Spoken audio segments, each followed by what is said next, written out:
10 Class 2.4 An Epitome of Courage. S M Thackeray चॅनलला like करा आणि सबस्क्राईब करा. पाठाच्या ट्रान्सलेशनला सुरुवात करूया. ॲन एपिटमी ऑफ करेज म्हणजे धैर्याचे मूर्तिमंत उदाहरण असं या पाठाचं नाव. We often tend to hide behind our weaknesses, disability, handicaps. आपण अनेकदा आपल्या कमतरता, दुबळेपणा, अपंगत्व यांच्या पडद्याआड लपण्याचा प्रयत्न करतो. Or more overs them over whole life thought.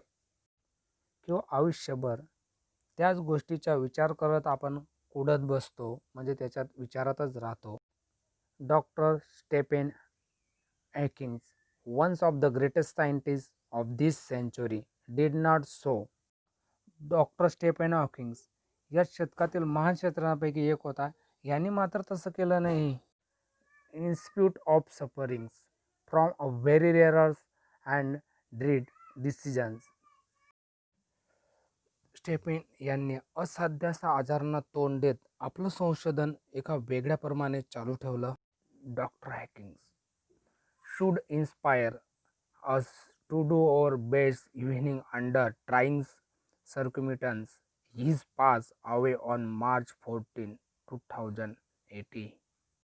त्यांना शारीरिक असाध्याचे आजार होते, तरी त्या आजारांवर त्यांनी मात करत त्यांच्या अतुलनीय धैर्यातूनच आपण कसोटीच्या प्रसंगाला कसे उत्तम समोरे जायचं याची प्रेरणा त्यांनी अनेक तरुणांना या ठिकाणी त्यांनी दिली. Exactly 300 years after the death of great scientist Galileo, Dr. Stephen Hawking was born in Oxford, London on 18 days of January 1942. महान शास्त्रज्ञ गिलिलिओ यांच्या मृत्यूनंतर बरोबर 300 वर्षांनी 8 जानेवारी 1942 साली ऑक्सफर्ड इथे डॉक्टर स्टेफन हॉकिंग यांचा जन्म झाला. Little did his parents know that one day their little boy would be hailed as one of the greatest scientists of the century. त्यांच्या पालकांना माहीत नव्हतं की त्यांचा लहान मुलगा शतकानुशतक ओळखला जाईल आणि सायंटिस्ट म्हणून नावालोकाला येईल. Neither could anybody imagine that his mind would soar up into space like light. More importantly, none could predict that he would be the very epitome of courage. आणि त्याच्या बुद्धीच्या तेजाने असमानता असं उजळून जाणार आणि त्यातूनच महत्त्वाचं म्हणजे तो धैर्याचा महामेरू म्हणून नावाजला जाणार असं कुणाला अंदाजसुद्धा आला नाही. Courage is wonderful things. It is that qualities which make people not lose heart when faced with the greatest calamity. धैर्याने एक विलक्षण चीज आहे. हा गुण अग्गी असेल तर तो मनुष्य महाभयंकर संकटालाही सामोरे जाऊ शकतो.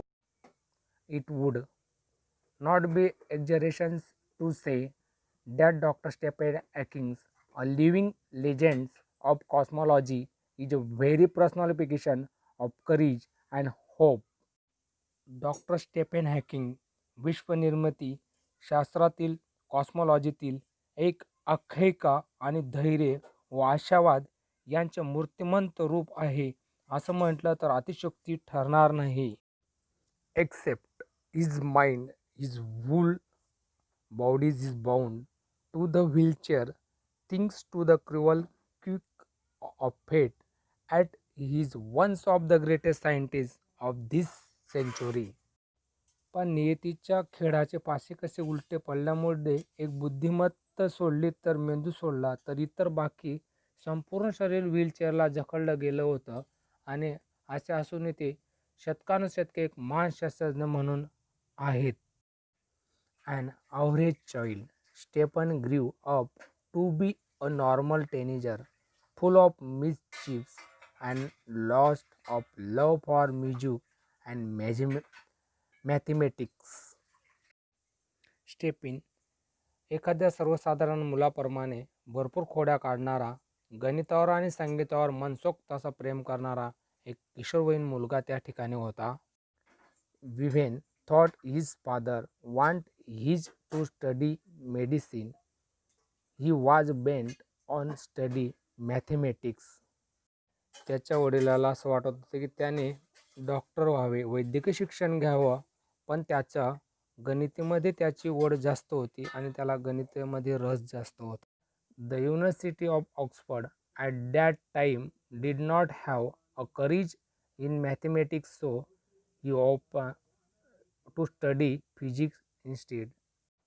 मात्र त्यावेळेस ऑक्सफर्ड युनिव्हर्सिटीमध्ये गणिताचा अभ्यास क्रमांक नसल्यामुळे त्याऐवजी त्याने भौतिकशास्त्राचा अभ्यास करायचं पसंत केलं. At the age of 17, Stephenstadt noticed that he was becoming increasingly clumsy and fell down a couple of times for no reason. 17 वर्षाच्या असताना स्टेफेन यांनी आपल्या हालचालीत जडत्व व बोजडपणा जाणवू लागला आणि 1-2 वेळा ते अकारण तोल जाऊन खाली पडले. This perplexed him and he went to see his family doctor. त्यांनी फॅमिली डॉक्टरचा सल्ला घेतला आणि निदान झालं.